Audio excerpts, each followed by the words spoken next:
ಜೀನಾಗೆ ಸಂಪಾದಕತ್ವದಲ್ಲಿ ಜಿಎನ್ಎಸ್ news ಸಾಗರ ಸುತ್ತದ ಆಚೆ ಈಚೆ ಸೋಮವಾರದ ನ್ಯೂಸ್ ಅಪ್ಡೇಟ್ಗೆ ತಮಗೆ ಸ್ವಾಗತ. ಮುಖ್ಯಾಂಶಗಳು: ಸಾಗರದಿಂದ ಸಿಗಂದೂರು ಮಾರ್ಗಕ್ಕೆ ಮತ್ತು ನಗರ ಸಾರಿಗೆಗೆ ಚಾಲನೆ ನೀಡಿದ ಶಾಸಕ ಬೇಳೂರು. ಸೇತುವೆ ನಂತರ ಮೊದಲ ಬಾರಿ ಸರ್ಕಾರಿ ಬಸ್ ಮತ್ತು ಕುಗ್ರಾಮ ಮರಾಠಿಗೆ ಸಾರಿಗೆ ಸೌಲಭ್ಯ ಕಲ್ಪಿಸಿದೆ ಎಂದ ಶಾಸಕರು. ಮಂಗಳವಾರದಿಂದ ಸಾಗರ ಮಾರಿಕಾಂಬಾ ಜಾತ್ರೆ ಸಮಿತಿಯಿಂದ ಜಾತ್ರೆಗೆ ಸಾರ್ವಜನಿಕರಿಗೆ ಆಹ್ವಾನ. ಸಾಗರ ಮಾರಿಕಾಂಬಾ ಜಾತ್ರೆ ಎಲ್ಲೆಲ್ಲಿ ವಾಹನ ಪಾರ್ಕಿಂಗ್, ಯಾವ ರಸ್ತೆ ನೋ ಪಾರ್ಕಿಂಗ್ ಝೋನ್, ತೆಗೆದುಕೊಂಡ ಮುಂಜಾಗ್ರತಾ ಕ್ರಮ ಕುರಿತು ಸಹಾಯಕ ಪೊಲೀಸ್ ಅಧೀಕ್ಷಕ ಡಾಕ್ಟರ್ ಬೆನಕ ಪ್ರಸಾದ್ ಮಹತ್ವದ ಮಾಹಿತಿ. ಮಾರಿಕಾಂಬಾ ದೇವಿಯ ಆವರಣ ಭವ್ಯ ಮೆರವಣಿಗೆ, ಕಳೆ ಹೆಚ್ಚಿಸಿದ ಚಂಡೆ ತಾಳವಾದನ. ಈಗ ಸುದ್ದಿಯ ವಿವರ. ಈ ತನಕ ಬಸ್ ಸೌಲಭ್ಯವನ್ನೇ ಕಾಣದ ಕುಗ್ರಾಮ ಮರಾಠಿಗೆ ಬಸ್ ಸೌಲಭ್ಯ ಮೊದಲ ಬಾರಿಗೆ ಕಲ್ಪಿಸಲಾಗಿದೆ. ಇದರಿಂದಾಗಿ ಜನರಿಗೆ ಸಾರಿಗೆ ಸೌಲಭ್ಯ ಕಲ್ಪಿಸಿದ ತೃಪ್ತಿ ನಮಗೆ ಇದೆ ಎಂದು ಶಾಸಕ ಹಾಗೂ ಅರಣ್ಯ ಕೈಗಾರಿಕಾ ಅಭಿವೃದ್ಧಿ ನಿಗಮದ ಅಧ್ಯಕ್ಷ ಗೋಪಾಲಕೃಷ್ಣ ಬೇಳೂರು ತಿಳಿಸಿದರು. ಸಾಗರದ ಕೆಎಸ್ಆರ್ಟಿಸಿ ಡಿಪೋದಲ್ಲಿ ಸೋಮವಾರ ಸಾಗರ ಸಿಗಂದೂರು ಮತ್ತು ಸಾಗರ ನಗರ ಸಾರಿಗೆ ಬಸ್ಗೆ ಚಾಲನೆ ನೀಡಿ ಅವರು ಮಾತನಾಡುತ್ತಿದ್ದರು. ತಾಲೂಕು ಗ್ಯಾರಂಟಿ ಅನುಷ್ಠಾನ ಸಮಿತಿ ಅಧ್ಯಕ್ಷ ಬಿಆರ್ ಜಯಂತ್, ಬ್ಲಾಕ್ ಕಾಂಗ್ರೆಸ್ ಅಧ್ಯಕ್ಷ ಕಲಸೆ ಚಂದ್ರಪ್ಪ, ಸುರೇಶ್ ಬಾಬು, ಗಣಪತಿ ಮಂಡಗಳಲ್ಲಿ, ಚೇತನ್ ರಾಜ್ ಕಣ್ಣೂರು, ಮಧುಮಾಲತಿ, ದೇವರಾಜ್, ಕನ್ನಪ್ಪ, ಕೆಎಸ್ಆರ್ಟಿಸಿಯ ಶ್ರೀಶೈಲ ಬೇರದಾರ್, ರಾಜಪ್ಪ ಇನ್ನಿತರರು ಹಾಜರಿದ್ದರು.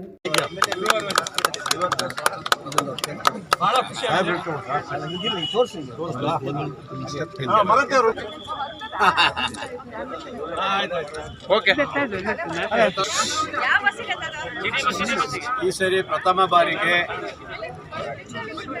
ಸಾಗರಕ್ಕೆ ಸಿಟಿ ಬಸ್ ವ್ಯವಸ್ಥೆಯನ್ನು ಮಾಡಿದ್ವಿ. ಮಾನ್ಯ ರಾಮಲಿಂಗ ರೆಡ್ಡಿ ಅವರ ಹತ್ರ, ಸಾರಿಗೆ ಸಚಿವರ ಹತ್ರ ಭೇಟಿ ಕೊಟ್ಟಾಗ ನಮಗೆ 2 ಬಸ್ ಬೇಕು, ಸಿಟಿಯಲ್ಲಿ ನಮಗೆ ಜನಸಂಖ್ಯೆ ಜಾಸ್ತಿ ಆಗಿರೋದ್ರಿಂದ ಒಂದು ಸಾರಿಗೆ ವ್ಯವಸ್ಥೆ ಆಗಬೇಕಾಗಿದೆ ಅಂತ ಹೇಳಿದಾಗ ತಕ್ಷಣ 2 ಬಸ್ಸಿಗೆ ಕೊಡ್ತೀನಿ ಅಂತ ಹೇಳಿ ಆಫೀಸಿಂದ ನಮಗೆ ಏನು ಸ್ಯಾಂಕ್ಷನ್ ಮಾಡಿದ್ರು.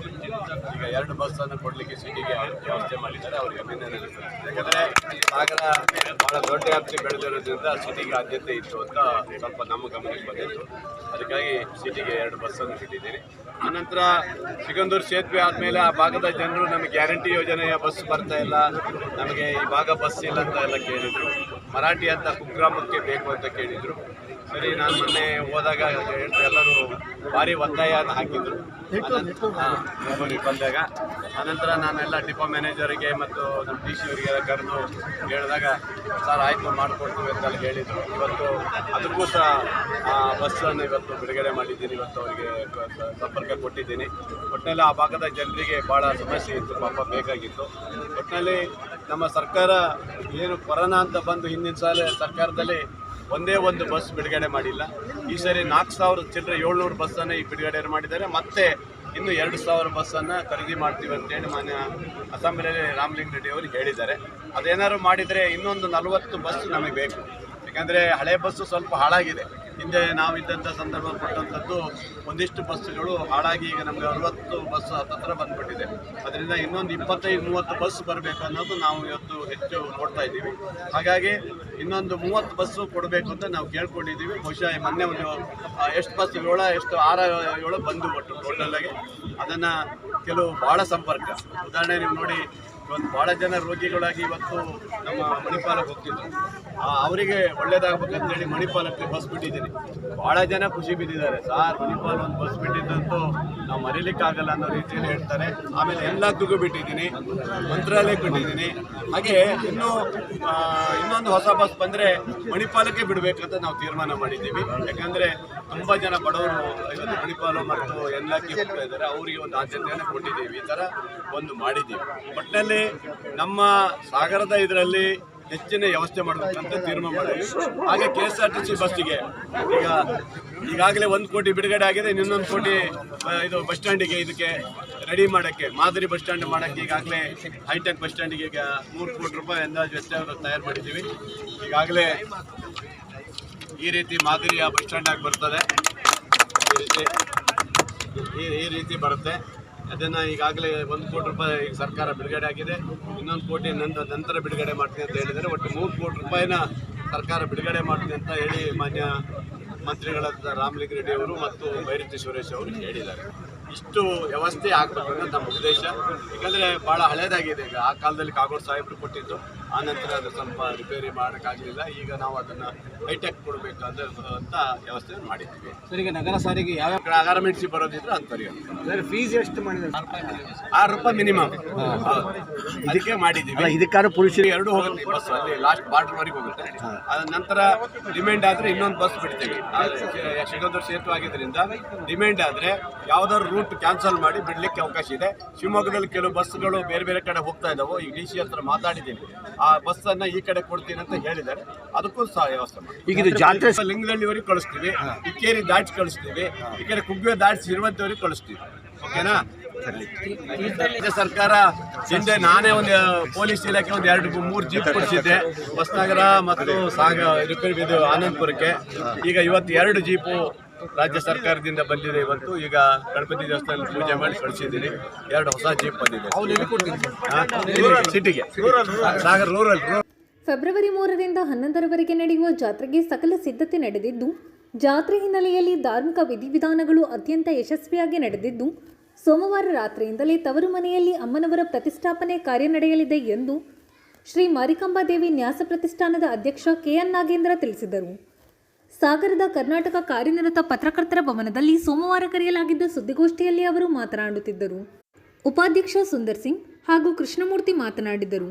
ಗೋಷ್ಠಿಯಲ್ಲಿ ಸಮಿತಿ ಪ್ರಧಾನ ಕಾರ್ಯದರ್ಶಿ ಗಿರಿಧರ್ ರಾವ್, ಸಹ ಸಂಚಾಲಕ SV ಕೃಷ್ಣಮೂರ್ತಿ, ಖಜಾಂಚಿ ನಾಗೇಂದ್ರ ಕುಮಟ, ಸಂಚಾಲಕರಾದ ಪುರುಷೋತ್ತಮ್, ಪ್ರಚಾರ ಸಮಿತಿ ಸಂಚಾಲಕ ರವಿನಾಯ್ಡು, ಸಾಂಸ್ಕೃತಿಕ ಸಮಿತಿ ಸಹ ಸಂಚಾಲಕ ಲೋಕೇಶ್ ಕುಮಾರ್, ಗಂಗಾಧರ ಜಂಬಿಗೆ, ಚಂದ್ರು R, ಸೋಮಶೇಖರ್ ಅರಮನೆಕೇರಿ ಇನ್ನಿತರರು ಹಾಜರಿದ್ದರು.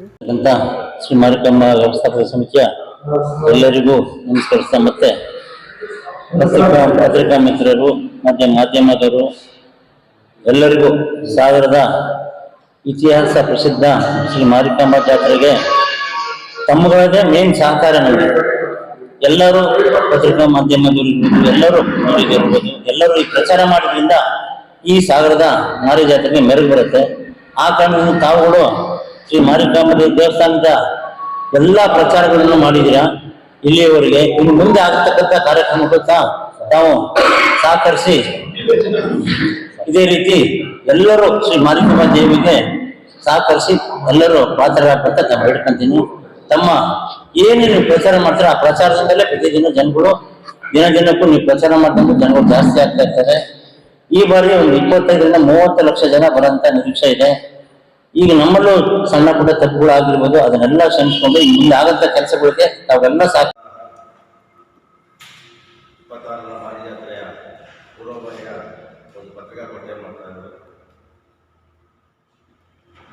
ಮಾರಿ ಜಾತ್ರೆ ಅದ್ದೂರಿಯಾಗಿ ನಡೆಯಬೇಕಂದು ಈ ಊರಿನ ಭಕ್ತಾದಿಗಳು ಮತ್ತು ನಮ್ಮ ನ್ಯಾಸ ಪ್ರತಿಷ್ಠಾನದ ಎಲ್ಲ ಅಧ್ಯಕ್ಷರು ಮತ್ತು ಸದಸ್ಯರುಗಳದ್ದು ಮತ್ತು ಸಾಗರ ಕ್ಷೇತ್ರದ MLA ಆಗಿರ್ತಕ್ಕಂಥ ಗೋಪಾಲ್ ಬೇಡವರವರದ್ದು ಒಂದು ಬಯಕೆ ಆಗಿದೆ. ಹಾಗಾಗಿ ಈ ಮಾರಿ ಜಾತ್ರೆ ಬರ್ತಕ್ಕಂಥ 3ರಿಂದ 11ರವರೆಗೆ ನಡೀತಕ್ಕಂಥ ಮಾರಿ ಜಾತ್ರೆಯ ಎಲ್ಲ ಪೂಜಾ ಕೈಂಕರ್ಯಗಳು ಮತ್ತು ಸಾಂಸ್ಕೃತಿಕ ಕಾರ್ಯಕ್ರಮಗಳು, ದಾಸೋಹ, ಕುಸ್ತಿ ಮತ್ತು ಕ್ರೀಡೆ, ಯಾವ್ಯಾವ ಕಾರ್ಯಕ್ರಮಗಳು ನ್ಯಾಸ ಪ್ರತಿಷ್ಠಾನದಲ್ಲಿ ನಡೀತದೆ ಆ ಎಲ್ಲ ಕಾರ್ಯಕ್ರಮಗಳು ಬರ್ತಕ್ಕಂಥ ಭಕ್ತಾದಿಗಳಿಗೆ ಮತ್ತು ಏನು ನ್ಯಾಸ ಪ್ರತಿಷ್ಠಾನದ ಎಲ್ಲ ಮೆಂಬರ್ಸ್ಗಳಿಗೆ, ಆಮೇಲೆ ಇರ್ತಕ್ಕಂಥ 20 ಸಮಿತಿಗಳ ಸದಸ್ಯರುಗಳು ಎಲ್ಲರೂ ಸೇರಿ ಕೆಲಸ ಮಾಡ್ತಕ್ಕಂಥ ಒಂದು ವ್ಯವಸ್ಥೆ ಶಾಸಕರ ಮಾರ್ಗದರ್ಶನದಲ್ಲಿ ಮತ್ತು ನ್ಯಾಸ ಪ್ರತಿಷ್ಠಾನದ ಅಧ್ಯಕ್ಷರ ಮಾರ್ಗದರ್ಶನದಲ್ಲಿ ನಡೀತಾ ಇದೆ. ಇವತ್ತು ಈ ಜಾತ್ರೆ ಯಶಸ್ವಿಯಾಗಲಿಕ್ಕೆ ಕಾರಣ ಒಂದು ಅಧಿಕಾರಿಗಳು ಸಹ ಹಾಕಿದ್ದಾರೆ. ನಮ್ಗೆ ಎಲ್ಲೋ ಒಂದು ಕಡೆ ಕಾಲು ಕುಳಿತಾಗತ್ತೆ ಅಥವಾ ಇನ್ನೊಂದು ಕಡೆ ಎಲ್ಲೋ ಒಂದು ಕಡೆ ಏನೇನೋ ಅವಘಡ ಆಗ್ತವೆ ಅನ್ನೋದಕ್ಕಿಂತ ಅಧಿಕಾರಿಗಳನ್ನು ಸಹ ಈ ಜಾತ್ರೆಗೆ ನಮ್ಮನ್ನು ಜೋಡಣೆ ಮಾಡಿದ್ದಾರೆ.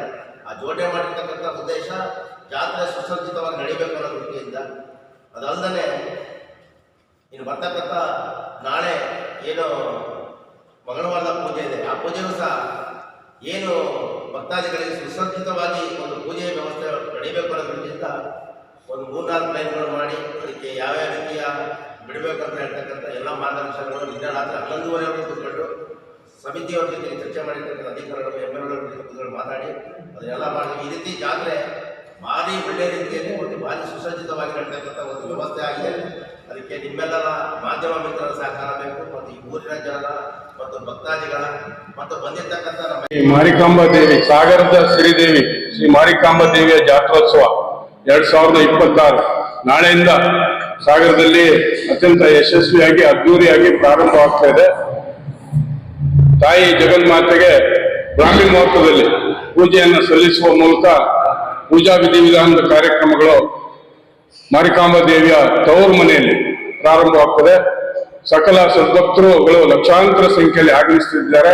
ಈ ಜಾತ್ರಾ ಮಹೋತ್ಸವದ ಅಂಗವಾಗಿ ಸಾಂಸ್ಕೃತಿಕ ಕಾರ್ಯಕ್ರಮಗಳನ್ನ ಹಾಗೂ ರಾಷ್ಟ್ರ ಮಟ್ಟದ ಕುಸ್ತಿ ಪಂದ್ಯಾವಳಿಗಳನ್ನ ಹಾಗೂ ಎಲ್ಲ ಸದ್ಭಕ್ತ ಮಹಾಶಯರಿಗೆ ದಾಸೋಹದ ವ್ಯವಸ್ಥೆಯನ್ನ, ಊಟದ ವ್ಯವಸ್ಥೆಯನ್ನ ವೀರಶೈವ ಕಲ್ಯಾಣ ಮಂಟಪದಲ್ಲಿ ಎಲ್ಲರಿಗೂ ಅಚ್ಚುಕಟ್ಟಾಗಿ ಯಾವುದೇ ನ್ಯೂನತೆ ಇಲ್ಲದೆ ನಮ್ಮೂರಿನ ಜಾತ್ರೆ ಚಂದ ಆಗ್ಬೇಕು ಅಂತೇಳಿ ಎಲ್ಲ ಪದಾಧಿಕಾರಿಗಳು ಸದಸ್ಯರುಗಳು ಸಲಹೆ ಮೇರೆಗೆ, ತಮ್ಮಗಳ ಸಲಹೆಗಳ ಮೇರೆಗೆ ಅತ್ಯಂತ ಯಶಸ್ವಿಗೊಳಿಸಲಿಕ್ಕೆ ಇವತ್ತೆಲ್ಲ ತಯಾರಿಗಳು, ಪೂರ್ವ ಸಿದ್ಧತೆಗಳು ನಡೆದಿದೆ. ತಾವೆಲ್ಲರೂ ಕೂಡ ಒಂದು ಹೆಚ್ಚಿನ ಪ್ರಚಾರವನ್ನು ನೀಡಿ ಸಹಕರಿಸಬೇಕು ಅಂತೇಳಿ ಯಾತ್ರಾ ಸಮಿತಿಯ ಪರವಾಗಿ ತಮ್ಮ ಸಾಗರ ಮಾರಿಕಾಂಬಾ ಜಾತ್ರೆ ಹಿನ್ನೆಲೆಯಲ್ಲಿ ಕಾನೂನು ಸುವ್ಯವಸ್ಥೆಗಾಗಿ ಕಟ್ಟುನಿಟ್ಟಿನ ಕ್ರಮ ಕೈಗೊಳ್ಳಲಾಗಿದೆ. ಇದರ ಜೊತೆಗೆ ಟ್ರಾಫಿಕ್ ಸಮಸ್ಯೆ ನಿಯಂತ್ರಣಕ್ಕೂ ಇಲಾಖೆ ವಿಶೇಷ ಒತ್ತು ನೀಡಿದ್ದು, ಸಾರ್ವಜನಿಕರು ಇಲಾಖೆಗೆ ಸಹಕಾರ ನೀಡಬೇಕು ಎಂದು ಪೊಲೀಸ್ ಉಪಧೀಕ್ಷಕ ಡಾಕ್ಟರ್ ಬೆನಕಪ್ರಸಾದ್ ಎಂಜೆ ತಿಳಿಸಿದರು. ಸಾಗರದ ಡಿವೈಎಸ್ಪಿ ಕಚೇರಿಯಲ್ಲಿ ಸೋಮವಾರ ಜಾತ್ರೆ ಹಿನ್ನೆಲೆಯಲ್ಲಿ ಇಲಾಖೆ ಕೈಗೊಂಡಿರುವ ಕ್ರಮ ಕುರಿತು ಮಾಧ್ಯಮಕ್ಕೆ ಮಾಹಿತಿ ನೀಡಿ ಅವರು ಮಾತನಾಡುತ್ತಿದ್ದರು. ಏನು ದೇವಿಯ 9 ದಿನಗಳ ಜಾತ್ರೆ ಇದೆ, ಆ ಸಮಯದಲ್ಲಿ ಭಕ್ತಾದಿಗಳು ಆಗಮಿಸ್ತಕ್ಕಂಥ ನಿರೀಕ್ಷೆ ಇದೆ. ಈ ಜಾತ್ರಾ ಹಿನ್ನೆಲೆಯಲ್ಲಿ ಪೊಲೀಸ್ ಇಲಾಖೆಯಿಂದ ಈ ಟ್ರಾಫಿಕ್ ಅನ್ನು ಸುಗಮ ಸಂಚಾರ ವ್ಯವಸ್ಥೆ ಮಾಡ್ಕೊಳ್ಳಿಕ್ಕೆ ಯಾವ್ಯಾವ ರೀತಿಯಾದಂತ ಪ್ರಿಪರೇಷನ್ಸ್ ಮಾಡ್ಕೊಂಡಿದೀವಿ. ಅದರ ಜೊತೆಗೆ ಪೊಲೀಸ್ ಇಲಾಖೆ ಸಾರ್ವಜನಿಕರಿಂದ ಏನು ಸಹಯೋಗ ಅಥವಾ ಕೋಆಪರೇಷನ್ ಎಕ್ಸ್ಪೆಕ್ಟ್ ಮಾಡುತ್ತೆ ಅನ್ನೋದನ್ನ ಈ ಪ್ರೆಸ್ ಮೀಟ್ ನಲ್ಲಿ ನಾನು ತಿಳಿಸ್ಲಿಕ್ಕೆ ಇಷ್ಟಪಡ್ತೇನೆ. ಮೊದಲನೆಯದು, ನಾವು ಕೆಲವೊಂದು ಟ್ರಾಫಿಕ್ ಡೈವರ್ಷನ್ಸ್ ಮಾಡ್ಕೊಂಡಿದೀವಿ. ಈಗಾಗಲೇ ಜಿಲ್ಲಾಧಿಕಾರಿಗಳಿಂದ ಆದೇಶ ಆಗಿದೆ. ಅದನ್ನೊಂದು ಪ್ರೆಸ್ ನೋಟ್ ನ ಮಾಧ್ಯಮದಲ್ಲಿ ಎಲ್ಲ ಸಾರ್ವಜನಿಕರಿಗೆ ಸಿಗೋ ರೀತಿ will circulate it, will give a wide circulation to it. ಅದ್ರ ಜೊತೆಗೆ ನಾನು ಕೆಲವೊಂದು ಇಂಪಾರ್ಟೆಂಟ್ ಪಾಯಿಂಟ್ಗಳನ್ನ ಹೇಳ್ತೀನಿ. ಈ ಸೊರಬ ರಸ್ತೆಯಿಂದ ಬರ್ತಕ್ಕಂತ ಏನು ವಾಹನಗಳಿದೆ, ಅವು ಆ ದುರ್ಗಾಂಬ ಸರ್ಕಲ್ ನಲ್ಲಿ ಲೆಫ್ಟ್ ತಗೊಂಡ್ಬಿಟ್ಟು ಗಣಪತಿ ಕೆರೆ ಮೇಲೆ ಹೋಗ್ಬಿಟ್ಟು then they have to go to IV circle, ಅಂದ್ರೆ ಸೊರಬ ಬೈಪಾಸ್ ನಲ್ಲಿ ಹೋಗ್ತಕ್ಕಂತ ವ್ಯವಸ್ಥೆ ಮಾಡಿದೀವಿ. ಡೇ ಟೈಮ್ ನಲ್ಲಿ ಯಾವ ಕಾರಣಕ್ಕೂ ಕೆಲವೊಂದು ಹಳ್ಳಿಗಳಿಂದ ಬರ್ತಕ್ಕಂತ ಬಸ್ಗಳಾಗ್ಲಿ, ಗೂಡ್ಸ್ ವಾಹನಗಳಾಗ್ಲಿ, ಅವ್ ಯಾವಕ್ಕೂ ಕೂಡ ದುರ್ಗಾಂಬ ಸರ್ಕಲ್ ನಿಂದ ಮುಂದಕ್ಕೆ ಪರ್ಮಿಷನ್ ಇರೋದಿಲ್ಲ ವೆಹಿಕಲ್ಸ್ ಬರ್ಲಿಕ್ಕೆ. ಅದ್ರ ಜೊತೆಗೆ ಈಗ LMV ಲೈಟ್ ಮೋಟಾರ್ ವೆಹಿಕಲ್ಸ್, ಕಾರ್ಗಳಲ್ಲಿ, ಜೀಪ್ಗಳಲ್ಲಿ ಇನ್ ಕೇಸ್ ಯಾರಾದ್ರೂ ಭಕ್ತಾದಿಗಳು ಬಂದ್ರೆ ಅವ್ರಿಗೆ ಮಾರ್ಕೆಟ್ ರೋಡ್ ನಲ್ಲಿ ಐತಪ್ಪ ಸರ್ಕಲ್, ಅದರಿಂದ ಮುಂದೆ ಲಿಂಬು ಸರ್ಕಲ್, ಅಲ್ಲಿ ಯಾವ ಕಾರಣಕ್ಕೂ ಪಾರ್ಕಿಂಗ್ ಗೆ ವ್ಯವಸ್ಥೆ ಇರೋದಿಲ್ಲ. ಈಗಾಗಲೇ ಅದನ್ನ ನೋಟಿಫೈ ಮಾಡಿದೀವಿ, ನೋ ಪಾರ್ಕಿಂಗ್ ಝೋನ್ ಅಂತ. ಅಲ್ಲಿ ಯಾವ ಕಾರಣಕ್ಕೂ ಪಾರ್ಕಿಂಗ್ ವ್ಯವಸ್ಥೆ ಇರೋದಿಲ್ಲ. ಫ್ಯಾಮಿಲಿಯಿಂದ ಯಾರಾದ್ರೂ ಬಂತು ಅಂದ್ರೆ they just have to drop their relatives, family members. ಅದರ ನಂತರ ಅವರು ಪ್ರೊಸೀಡ್ ಆಗ್ಬಿಟ್ಟು ಎಲ್ಲಿ ಡೆಸಿಗ್ನೇಟೆಡ್ ಪಾರ್ಕಿಂಗ್ ಝೋನ್ ಇದೆ ಅಲ್ಲಿ ಮಾತ್ರ ಪಾರ್ಕಿಂಗ್ ಮಾಡಬೇಕು. ಎರಡನೇ ವಿಚಾರ, ಈ BH ರಸ್ತೆಯಲ್ಲಿ ನ್ಯಾಷನಲ್ ಹೈವೇ ಆಗಿರೋದ್ರಿಂದ ಸುಮಾರು ಟ್ರಾಫಿಕ್ ಮೂವ್ಮೆಂಟ್ ಇರುತ್ತೆ. ನಾವು ಒಂದು ಸೈಡ್ ಪಾರ್ಕಿಂಗ್ ವ್ಯವಸ್ಥೆ ಮಾಡ್ಕೊಂಡಿದ್ದೀವಿ, 2 ಸೈಡ್ ಕೊಟ್ಟಿಲ್ಲ, ಒಂದು ಸೈಡ್ ಮಾತ್ರ ಪಾರ್ಕಿಂಗ್ ವ್ಯವಸ್ಥೆ ಮಾಡಿದೀವಿ. ಉಳಿದ ಕಡೆ ಬ್ಯಾರಿಕೇಡ್ಗಳನ್ನ ಕಟ್ಟಿ ಸ್ಟಿಕರ್ ಟೇಪ್ಗಳನ್ನ ಹಾಕ್ಬಿಟ್ಟು ಅದನ್ನ ಅಪೋಸಿಟ್ ಸೈಡ್ ಅಲ್ಲಿ ಪಾರ್ಕಿಂಗ್ ಆಗದೆ ಇರ್ತಕ್ಕಂಥ ರೀತಿಯಲ್ಲಿ ವ್ಯವಸ್ಥೆ ಮಾಡ್ಕೊಂಡಿದೀವಿ. ಸಾರ್ವಜನಿಕರಲ್ಲಿ ಕಳಕಳಿಯ ವಿನಂತಿ, ನ್ಯಾಷನಲ್ ಹೈವೇ ಆಗಿರೋದ್ರಿಂದ ಸುಮಾರು ಮೂವ್ಮೆಂಟ್ ಇರುತ್ತೆ. ಈವನ್ ನೈಟ್ ಟೈಮ್ ಕೂಡ ಹೊನ್ನಾವರದಿಂದ, ಕಾರವಾರದಿಂದ ಬೆಂಗಳೂರಿಗೆ ಹೋಗ್ತಕ್ಕಂಥ ಸುಮಾರು ವೆಹಿಕಲ್ಸ್ ಇರುತ್ತೆ. ಟ್ರಾಫಿಕ್ ಏನಾದ್ರೂ ಬ್ಲಾಕ್ ಆಯ್ತು ಅಂತಂದ್ರೆ ಸಾರ್ವಜನಿಕರಿಗೆ ತುಂಬಾ ತೊಂದರೆ ಆಗುತ್ತೆ. ಆ ಕಾರಣಕ್ಕೆ ದಯವಿಟ್ಟು BH ರಸ್ತೆಯಲ್ಲಿ ಏನು ಒಂದು ಸೈಡ್ ಪಾರ್ಕಿಂಗ್ ಕೊಟ್ಟಿದೀವಲ್ಲ, ಆ ಡೆಸಿಗ್ನೇಟೆಡ್ ಝೋನ್ ಅಲ್ಲಿ ಮಾತ್ರ ಪಾರ್ಕಿಂಗ್ ಮಾಡಿ. ಆಪೋಸಿಟ್ ಸೈಡ್ ಅಲ್ಲಿ ಪಾರ್ಕ್ ಮಾಡಿದ್ರೆ ಯಾವುದೇ ಮುಲಾಜಿಲ್ಲ, ನಿಮ್ ವೆಹಿಕಲ್ ನ ಟೋ ಮಾಡಿ ಸ್ಟೇಷನ್ ಹತ್ರ ತಂದಾಕಿ ದಂಡ ವಿಧಿಸ್ಲಕ್ಕಂತ ಏನು ಏರ್ಪಾಡ್ನ ಮಾಡ್ಕೊಂಡಿದೀವಿ. ಇನ್ನೊಂದು ರಿಕ್ವೆಸ್ಟ್, ಈ SN ಸರ್ಕಲ್ ಇಂದ ಆವನಹಳ್ಳಿ ರಸ್ತೆ ಕಡೆಯಿಂದ ಏನು ಟ್ರಾಫಿಕ್ ಬರ್ತದೆ ಅದು ತುಂಬಾ ಕಿರಿದಾಗಿರೋದ್ರಿಂದ, so up to Mahalakshmi rice mill that has been designated as no parking zone. ದಯವಿಟ್ಟು ಯಾರುಗಳು ಕೂಡ ನ್ಯಾರೋ ರೋಡ್ ನ್ಯಾರೋ ಇರೋ ಕಾರಣದಿಂದ ಒಂದು 2 ವೀಲರ್ ಕೂಡ ಅಂಗಡಿ ಮೂವಟ್ಟುಗಳಿದ್ರೆ, ಮನೆಗಳಿದ್ರೆ ಯಾರು ಕೂಡ ಅಲ್ಲಿ ಪಾರ್ಕಿಂಗ್ ಮಾಡಬೇಡಿ up to Mahalakshmi rice mill. ಅಲ್ಲಿಂದ ಮುಂದಕ್ಕೆ ಸ್ವಲ್ಪ ಟ್ರಾಫಿಕ್ ಈಸ್ ಆಗುತ್ತೆ. That is also an important choke point. ಅದು ಏನಾದ್ರೂ ನಮಗೆ ಬ್ಲಾಕ್ ಆಯ್ತು ಅಂತಂದ್ರೆ, SN ಸರ್ಕಲ್ ಬ್ಲಾಕ್ ಆಯ್ತು ಅಂತಂದ್ರೆ ಕಿಲೋಮೀಟರ್ ಗಟ್ಟಲೆ ಟ್ರಾಫಿಕ್ ಆಗ್ಬಿಡುತ್ತೆ ಸಿಗಂದೂರು ರಸ್ತೆಯಲ್ಲಿ. ಸೊ ಈ ಒಂದು 100-200 ಮೀಟರ್ ಸ್ಟ್ರೆಚ್ ನ ನಾವುಗಳು ನೋ ಪಾರ್ಕಿಂಗ್ ಮಾಡ್ದಲೆ ವೆಹಿಕಲ್ ನ ಪಾರ್ಕಿಂಗ್ ಮಾಡ್ದಲೆ ಇಟ್ಕೊಂಡ್ರೆ ಸುಗಮ ಸಂಚಾರಕ್ಕೆ ಅನುಕೂಲ ಆಗ್ತದೆ. ಮೂರನೇ ವಿಚಾರ, ಏನು ನಮ್ಮ ಜೋಗ ರಸ್ತೆಯಿಂದ ಬರ್ತಕ್ಕಂಥ ಎಲ್ಲ ಪ್ರೈವೇಟ್ ಬಸ್ಗಳಿದೆ, ಅದಕ್ಕೆ ಪ್ರೈವೇಟ್ ಬಸ್ ನಿಲ್ದಾಣದಲ್ಲಿ ಏನೋ ಪ್ರಯಾಣಿಕರನ್ನ ಹತ್ತಿಸ್ಕೊಳ್ಳಿಕ್ಕೆ ಇಳಿಸ್ಕೊಳ್ಳಿಕ್ಕೆ ವ್ಯವಸ್ಥೆ ಮಾಡಿದೀವಿ. ಎರಡನೇ ಪಾಯಿಂಟ್ ಇದೆ, ಎಕ್ಸ್ ಸರ್ಕಲ್ ಇಂದ ಸ್ವಲ್ಪ ಮುಂದೆ ಬಂದ್ಬಿಟ್ಟು ಆ ಪೆಟ್ರೋಲ್ ಬಂಕ್ ಹತ್ರ ಕೆಲವೊಂದ್ಸತಿ ವೆಹಿಕಲ್ಸ್ ನ ಜನರನ್ನ ಹತ್ತಿಸ್ಕೊಳ್ತಾರೆ. ಸೊ ಜಾತ್ರೆ ಮುಗಿಯೋವರೆಗೂ ಯಾವ ಪ್ರೈವೇಟ್ ಬಸ್ ಆಗ್ಲಿ ಸರ್ಕಾರಿ ಬಸ್ ಆಗ್ಲಿ ಅಲ್ಲಿ ಯಾವ ಕಾರಣಕ್ಕೂ ಜನರನ್ನ ಹತ್ತಿಸ್ಕೊಳ್ತಕ್ಕಂತ ವ್ಯವಸ್ಥೆ ಇಲ್ಲ. ಅಲ್ಲಿ ಕೂಡ ನಿಂತ್ಕೊಂಡ್ಬಿಟ್ರೆ BH ಕೂಡ ಬ್ಲಾಕ್ ಆಗುತ್ತೆ ನಮ್ಗೆ. ಆ ಕಾರಣಕ್ಕೆ ಎಲ್ಲಾ ಪ್ರೈವೇಟ್ ಬಸ್ ಚಾಲಕರಿಗೆ ಮಾಲೀಕರಿಗೆ ಇನ್ಸ್ಟ್ರಕ್ಷನ್ಸ್ ಕೊಡ್ತಾ ಇದೀವಿ. ಆ ಜಾಗ ಏನು HP ಪೆಟ್ರೋಲ್ ಬಂಕ್ ಇದೆಯಲ್ಲ ಅಲ್ಲಿ ಯಾವ ಕಾರಣಕ್ಕೂ ಜನರನ್ನ ಹತ್ಸೋ ಇಳಿಸೋ ವ್ಯವಸ್ಥೆ ಇಲ್ಲ. ಮತ್ತೆ ಸಾರ್ವಜನಿಕರು ಕೂಡ ವಿನಂತಿ, ಏನಾದ್ರೂ ಬಸ್ ಹತ್ಬೇಕಂದ್ರೆ you please go to private bus stand, ಅಲ್ಲಿ ವ್ಯವಸ್ಥೆ ಮಾಡ್ಕೊಟ್ಟಿದ್ದೀವಿ. ಹೋಲ್ಡಿಂಗ್ ಏರಿಯಾ ಇದೆ, ಟ್ರಾಫಿಕ್ ಬ್ಲಾಕ್ ಆಗೋದಿಲ್ಲ. ಮತ್ತೆ ಇಂಪಾರ್ಟೆಂಟ್ ಪಾರ್ಕಿಂಗ್ ಝೋನ್ಗಳನ್ನ ಹೇಳ್ಬಿಡ್ತೀನಿ. ಗಣಪತಿ ಕೆರೆ ಮೈದಾನ ಏನಿದೆ, ಮಾರಿಕಾಂಬಾ ಜಾತ್ರಾ ಮಾರಿಕಾಂಬಾ ಮೈದಾನ ಇದೆಯಲ್ಲ, that is the main parking zone for us. ಅಲ್ಲಿಗೆ ಸೊರಬ ರಸ್ತೆಯಿಂದ ಬಂದವರು ಬರ್ಬೋದು, ಶಿವಮೊಗ್ಗ ಕಡೆಯಿಂದ ಬಂದವರು ಬರ್ಬೋದು, ಹೊಸನಗರ ಕಡೆಯಿಂದ ಬಂದವರು ಬರ್ಬೋದು. ಇನ್ ಕೇಸ್ ಗಣಪತಿ ಕೆರೆ ಹತ್ರ ಇರ್ತಕ್ಕಂಥ ಮೈದಾನ ಸ್ಯಾಚುರೇಟ್ ಆಯ್ತು ಅಂತಂದ್ರೆ ನಾವು ಯಾವ್ಯಾವ ಕಡೆಯಿಂದ ಬರ್ತಾರೆ ಅವರಿಗೆ ಆಯಾ ಜಾಗಕ್ಕೆ ಹತ್ತಿರದಲ್ಲಿ ಪಾರ್ಕಿಂಗ್ ವ್ಯವಸ್ಥೆ ಮಾಡ್ಕೊಟ್ಟಿದ್ದೀವಿ. ಈಗ ಶಿವಮೊಗ್ಗ ಕಡೆಯಿಂದ ಬರೋರಿಗೆ ನಮ್ಮ ಸಂಗೊಳ್ಳಿ ರಾಯಣ್ಣ ಮೈದಾನ ಇದೆ, ಶಿವಲಿಂಗಪ್ಪ ಸ್ಕೂಲ್ ಮೈದಾನ ಇದೆ, ಅವೆರಡಾಯ್ತು. ಇನ್ ಕೇಸ್ ಗಣಪತಿ ಕೆರೆ ಸ್ಯಾಚುರೇಟ್ ಆಯ್ತು ಅಂತಂದ್ರೆ, ಈ ಜೋಗ ಕಡೆಯಿಂದ ಬರ್ದವರಿಗೆ ಈ ಪ್ರಗತಿ ಶಾಲೆ ಇದೆ, ಪ್ರಗತಿ ಶಾಲೆಯಿಂದ ಸ್ವಲ್ಪ ಮುಂದೆ ಬಂದ್ಮೇಲೆ ಅಲ್ಲೊಂದು ಪಾರ್ಕಿಂಗ್ ಝೋನ್ ಮಾಡ್ಕೊಂಡಿದೆ, ಅಲ್ಲಿದೆ.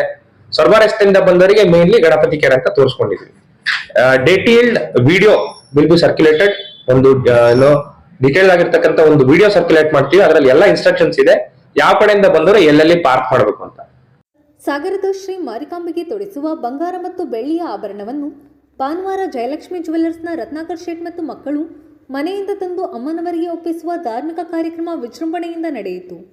ಹಿಂದಿನಿಂದಲೂ ಈ ಪದ್ಧತಿ ನಡೆದುಕೊಂಡು ಬಂದಿದ್ದು ಅದನ್ನು ಕುಟುಂಬ ಅನೂಚಾನವಾಗಿ ನಡೆಸಿಕೊಂಡು ಬರುತ್ತಿದೆ.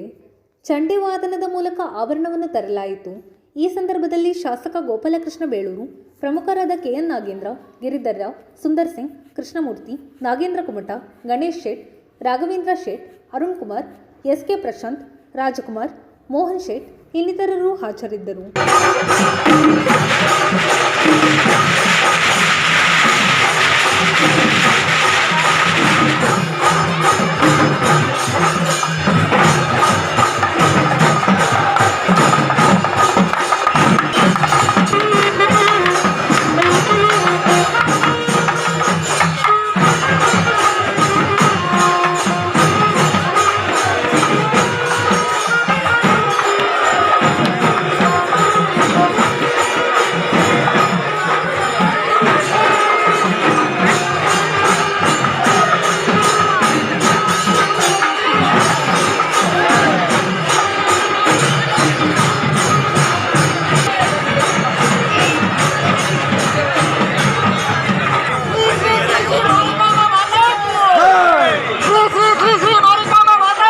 ಇದು ಸೋಮವಾರದ ಸಮಗ್ರ ಸುದ್ದಿ. ನಿರಂತರ ಸುದ್ದಿಗಾಗಿ ನೋಡ್ತಾ ಇರಿ GNS ನ್ಯೂಸ್.